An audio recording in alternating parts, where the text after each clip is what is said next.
दिल्ली में खिलजी हुकूमत की शुरुआत हो चुकी थी। सिपहसालार जलालुद्दीन ने सल्तनत से बगावत कर सुल्तान हिंद का ताज अपने सर पहन लिया था। सुल्तान हिंद जलालुद्दीन खिलजी, सुल्तान हिंद जलालुद्दीन खिलजी। लेकिन उस वक्त भी अलाउद्दीन की नजर हिंद के उस नायाब तख्त पर ही थी। ये तख्त और ताज जितने सुनहरे लगते हैं उतने नोकीले भी हैं।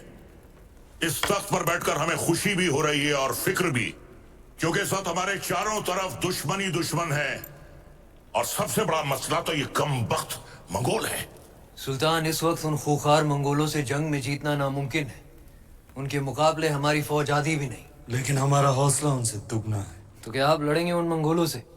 खिलजियों के खातिर तो खुदा से भी लड़ सकता है अलाउद्दीन। अपने हौसलों को इतना भी बुलंद मत करो अलाउद्दीन, जिसके बोझ तले तुम खुद ही दफन हो जाओ।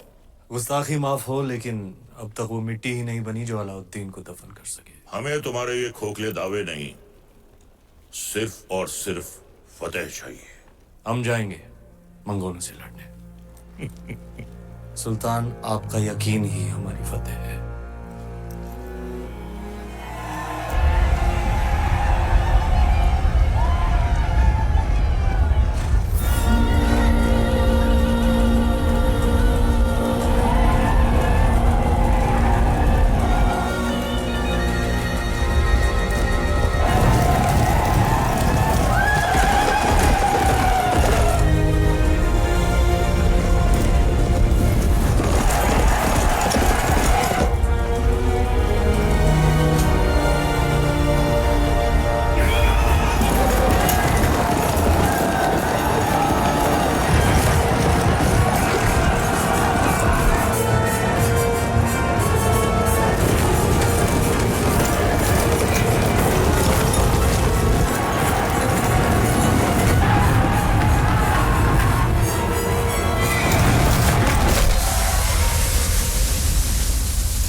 जैसे ताकतवर दुश्मन पर फतेह हासिल कर अलाउद्दीन ने दिल्ली सल्तनत का दिल जीत लिया था, और दूसरी ओर रानी पद्मावती ने चित्तौड़ को अपना बना लिया था।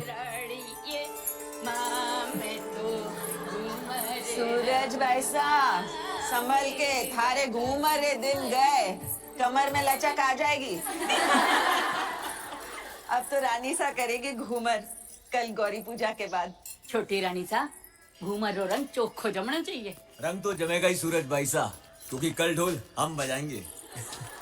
अंदाता हुकुम। कुंवर भाई साहब, फिर बोलो तारो बड़ बोलो बेटो बीच में। ढोल बजाना तो दूर की बात बादल, घूमर बखत रानी वास में हुकुम रे सिवा कोई मत आ भी नहीं सकता। छोरा, तू अपने ब्याह में जी भर के ढोल बजा लीजिए। रावल साहब पधार रहे हैं। सब मिलके नई दुल्हन को सता रहे हैं।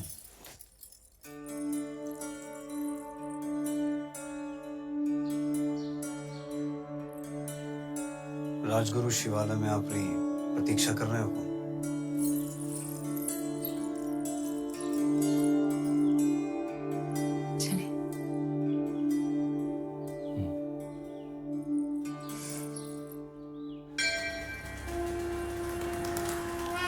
पधारो हुकुम।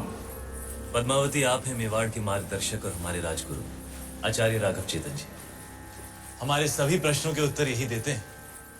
हमारी राजनीति भी इन्हीं की देन है। आशीर्वाद लीजिए।